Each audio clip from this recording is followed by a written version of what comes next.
تو اس لیے ہمت کر کے تھوڑا سا ان غریبوں مسکینوں کو بھی جا کے دیکھ لیا کرو, تھوڑا سا سیاست سے دماغ کیا ہوگا. کوئی آرمی چیف کو گالیاں دے رہا ہے, کوئی عمران خان کو گالیاں دے رہا ہے, کوئی جے یو آئی کو کر رہا ہے, کوئی مسلم لیگ کو کر رہا ہے. سوشل میڈیا پہ جاؤ تو سوائے گالیوں کے اور اس سے آپ کے اخلاق خراب ہونے کے علاوہ کچھ بھی حاصل نہیں ہو رہا. اور بہت سے الزام ہم بے تحقیق لگا رہے ہوتے ہیں جن کا قیامت میں ہمیں جواب دینا پڑے گا. ایسے الزام لگاؤ جو قیامت میں افورڈ کر سکو, اس لیے لگاؤ ہی نہیں کسی کے اوپر. کسی کے سربراہ کو برا مت بولو, برا بولو گے تو پھنسو گے, آپ چپ رہو گے تو نہیں پھنسو گے. نہیں یاری بات سمجھ, اللہ میاں آپ سے قیامت میں نہیں پوچھے گا تم نے کیوں آرمی چیف کو برا بلا نہیں کہا, تم نے کیوں فلاں پی ٹی آئی کے سربراہ کو برا نہیں کہا. آپ کہو گے اللہ میرے پاس اتنی تحقیق نہیں تھی جتنی ہونی چاہیے تھی, تو بخشے جاؤ گے آپ. اور اللہ نے پوچھا اچھا تم نے مسلم لیگ کے فلانے کو برا کیوں کہا تھا, آپ نے پی ٹی آئی کے سربراہ کو برا کیوں کہا تھا, آپ نے جے یو آئی کے سربراہ کو برا کیوں کہا تھا, آپ نے چیف آف آرمی کو برا کیوں کہا تھا. آپ کہیں اللہ میں نے اس کا بیان سنا تھا صحافی کا, اس نے ایسی زبردست رپورٹ پیش کی تھی. اللہ کہیں گے آپ کیا رپورٹوں کے ماہرین ہو؟ ہیں بھائی, رپورٹ تو وہ والے بھی پیش کر رہے تھے, ان کو سنا تھا آپ نے. باجوہ پہ الزام لگے تھے تو باجوہ سے آپ نے کلیئر کیا تھا کہ یہ الزام صحیح ہے یا نہیں. عمران خان پہ الزام لگے تھے تو جب تک بالمشافہ ملاقات نہ ہونا, میرا یہ تجربہ ہے, انسان کسی پہ نہ الزام لگائے نہ کسی کی حمایت کرے. ہم نے بسا اوقات دیکھا کسی شخصیت پہ, چاہے وہ عمران خان ہو, چاہے وہ مسلم لیگ کے سربراہ ہو, نواز شریف ہو, کوئی بھی ہو, آپ جب تک براہ راست نہیں ملتے آپ کوئی اسٹیٹمنٹ نہیں دے سکتے. کیونکہ بعض دفعہ الزام لگ رہا ہوتا ہے, جب آپ متعلقہ شخص سے پوچھتے ہیں نا تو پتہ چلتا ہے حقیقت کچھ اور یہ صحابہ کے دور سے ہوا ہے. حضرت عبداللہ بن عمر کے پاس ایک شخص آیا, پروپیگنڈا ہوا تھا حضرت عثمان کے خلاف, حضرت خوارج نے حضرت عثمان کے خلاف پروپیگنڈا ہوا, اتنا پروپیگنڈا ہوا کہ شام سے ایک شخص آیا عبداللہ بن عمر کے پاس اور کہنے لگا حضرت عثمان جن کی آپ بڑی تعریفیں کرتے ہیں ان میں تو 3 بڑی بڑی برائیاں تھیں. ایک غزوہ احد میں وہ فرار ہوئے تھے, غزوہ احد میں وہ سب صحابہ کے قدم اکھڑے تھے تو حضرت عثمان بھی تھے.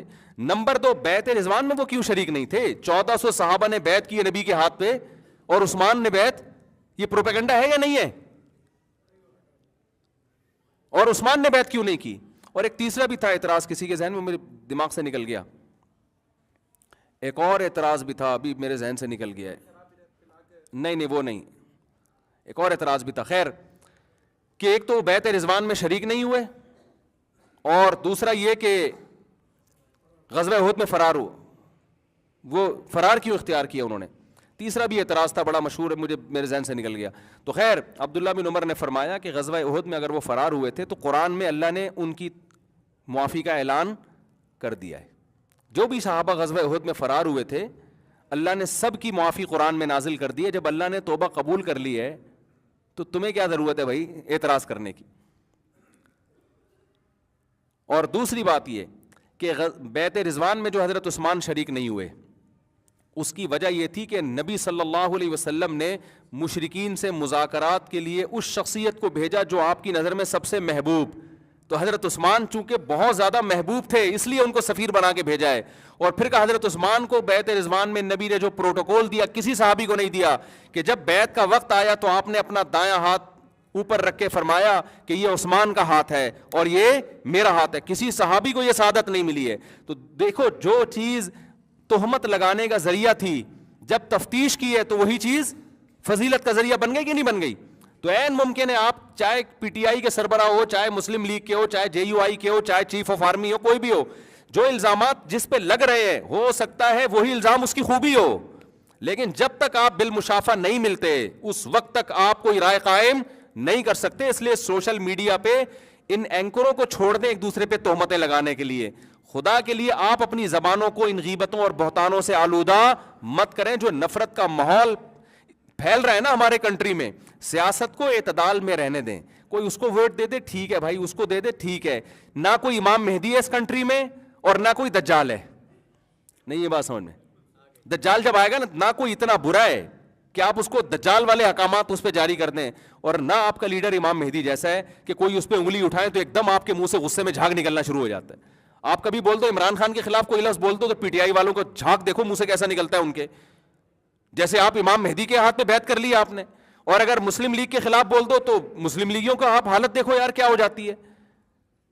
بھائی اعتدال پیدا کرو یار, مطلب لیڈر ہیں آپ کے, اچھے بھی ہو سکتے ہیں تو کچھ خرابیاں بھی ہو سکتی ہیں, بس اتنا, اس سے زیادہ نہیں. اور تعریف کر دو آپ عمران خان کی, تھوڑی تعریف کر دو اپوزیشن کے سامنے, تو ان کے منہ سے جھاگ نکلنا شروع ہو جاتا ہے جیسے پتہ نہیں کیا کر دیا یار, کچھ تعریف نہیں ہو سکتی کیا ایک انسان میں. اور اگر آپ نواز شریف کی تعریف کر دو نا پی ٹی آئی والوں کے سامنے, وہ تعریف کرنا آپ کے لیے عذاب جان بن جاتا ہے. او بھائی, ایک آدمی کے آپ کے خیال میں اگر برا ہے تو کیا کوئی خوبی نہیں ہو سکتی اس کے اندر؟ اتنی نیگیٹیوٹی ہماری کنٹری میں پھیل رہی ہے, اتنا سوشل میڈیا میں گالیوں کا ایک بازار گرم ہے میرے بھائی, نہ اس سے ہماری قبر کو فائدہ ہونے والا ہے نہ ہمارے کنٹری کو فائدہ ہونے والا ہے. لڑتے لڑتے وہ ہے نا, ہم بچپن میں ایک شعر پڑھا کرتے تھے, ایک تھا تیتر ایک بٹیر, ایک تھا تیتر ایک بٹیر, لڑنے میں تھے دونوں شیر, لڑتے لڑتے ہو گئی گم, ایک کی چونچ ایک کی دم. تو پی ٹی آئی والوں تمہاری بھی چونچ غائب ہونے والی ہے اور مسلم لیگوں کی بھی دم غائب ہونے والی ہے.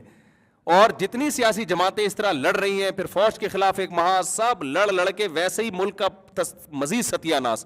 تو میں نہیں کہہ رہا کہ آپ اختلاف نہ کرو, اس اختلاف کو لگام دینے کی ضرورت ہے. پی ٹی آئی والے اپنے اندر تحمل پیدا کریں. اگر کوئی عمران خان پہ کوئی تھوڑا سا طنز کرتا ہے تو آپ کہیں کہ بھائی ہمیں آپ کی رائے سے اختلاف ہے, ہمارے لیڈر بہت اچھے ہیں, ٹھیک ہے کچھ خرابیاں بھی ہو سکتی ہیں لیکن ہمیں اختلاف ہے بس. اور اگر کوئی پی ٹی آئی والا نواز شریف پہ طنز کرتا ہے تو مسلم لیگ والے بولیں کہ بھائی ٹھیک ہے, ہم نے کب کہا کہ وہ فرشتے ہیں, لیکن آپ کی رائے سے ہمیں اتفاق نہیں. اس سے زیادہ آگے نہ سیاست دانوں کو لفٹ کراؤ اور نہ اپنے لیڈروں کو فری کراؤ. سمجھتے ہو یہ جذبات امام مہدی کے لیے رکھ دو آپ, جب وہ آئیں گے نا پھر ان پہ کسی کو طنز کی اجازت نہیں ہوگی, وہ تو اللہ کی طرف سے ایکٹڈ ہوں گے نا. تو جب تک نہیں آ رہے تو ہم جیسے ہی لوگ ہیں بھائی. وہی بس چھوٹا سا ایک واقعہ بتا کے بات ختم کرتا ہوں. وہ ایک ہارون رشید جو ہے نا خلیفہ, وہ جا رہا تھا بڑی شاہی سواری میں نا, تو آج کل لوگ سیاسی لیڈروں کو بہت برا بھلا بھی کہتے ہیں, تو اتنا بھی برا بھلا مت کہو بھائی, اتنا بھی نہیں کہو, تھوڑا سا اعتدال سے کام لو. کچھ خوبیاں بھی ہوتی ہیں, ہر ایک میں ہوتی ہیں. تو وہ کیا ہے کہ وہ ایک ہارون رشید جا رہا تھا گھوڑے پہ, تو بڑی جاؤ جلال والی سواری. تو ایک شخص نے لگام پکڑ کے بولا کہ تو زیادہ بہتر ہے یا عمر بن خطاب بہتر تھے؟ اس نے کہا ظاہر ہے عمر بن خطاب بہتر تھے. انہوں نے کہا ان کے تو کپڑوں پہ پیوند لگے ہوتے تھے, وہ تو گدھے کی سواری پہ ہوتے تھے, کوئی پروٹوکول بھی نہیں ہوتا تھا, اور تو ان سے کمتر ہو کے یہ جاؤ جلال, تجھے شرم نہیں آتی؟ انہوں نے کہا عمر بن خطاب کی حکومت تھی ابو ہریرہ جیسے مسکینوں پر. تو عمر بن خطاب کو لوگ کیسے ملے تھے؟ ابو ہریرہ جیسے لوگ تھے نا. اگر عمر بن خطاب کے 10 پیوند ہیں تو ان کے 11 لگے ہوئے ہوں گے پیوند, اور کہا میں بادشاہ ہو کے میں گھوموں گدھے پہ, اور یہ غریب لوگ جناب شاہی سواریوں میں گھومے, خود پراٹھے کباب کھا رہے ہو بیٹھ کے, اور بادشاہ جو کی روٹی اور ستو کھائے. تو میرے بھائی جیسے ہم ہیں ہمارے لیڈر اسی ٹائپ کے ہمیں ملیں گے. کوئی امام مہدی ہمارے ملک میں آنے والا نہیں ہے. تو جیسے ہم کون سا اتنے خوبصورت لوگ ہیں, جس کو موقع ملتا ہے بہن کی وراثت. آج لوگ کہتے ہیں وہ اتنے اسٹیل مل کھا گیا, وہ کھا گیا, تو آپ نے کیا کھا؟ آپ بہن کی وراثت کھا گئے, آپ دکان کھا گئے, بیوی کا مہر کھا گئے. آپ کیا خیال ہے؟ ابا بچے کو جیب خرچی دیتا ہے نا, ابا آج کل وہ اس میں سے پان گٹکے کے پیسے نکال رہا ہوتا ہے اپنے, وہ اس میں سے پان گٹکے کے.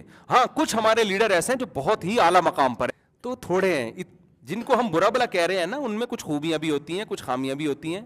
اور جن کو ہم اچھا کہہ رہے ہوتے ہیں تو ہمارے خیال میں اچھائیاں زیادہ ہیں, خامیاں کم ہیں. لیکن یہ کہ خامی لیس ہے, ایک لفظ کسی لیڈر کے خلاف بول دو, سامنے والے کے منہ سے جھاگ نکلنا شروع ہو جاتا ہے غصے میں. او بھائی یہ تم اپنے باپ سے ایسی تمہیں عقیدت نہیں ہے, تم پتہ نہیں اپنے لیڈروں کو اپنا باپ کیوں بنا لیا تم نے. ووٹ دو, ٹھپا لگا کے آ جایا کرو بس, اس سے زیادہ فری کرانے کی ضرورت نہیں ہے کسی کو. تھوڑی بہت تعریف کر دی, ہاں جی یس آج ہمارے وزیر اعظم کا بڑا خاندانی بیان آ گیا, بس اتنا کافی ہے. آج ہمارے وزیر اعظم نے جو بیان دیا ہمیں اس سے اتفاق نہیں ہے, بس اس سے زیادہ فری نہ کراؤ.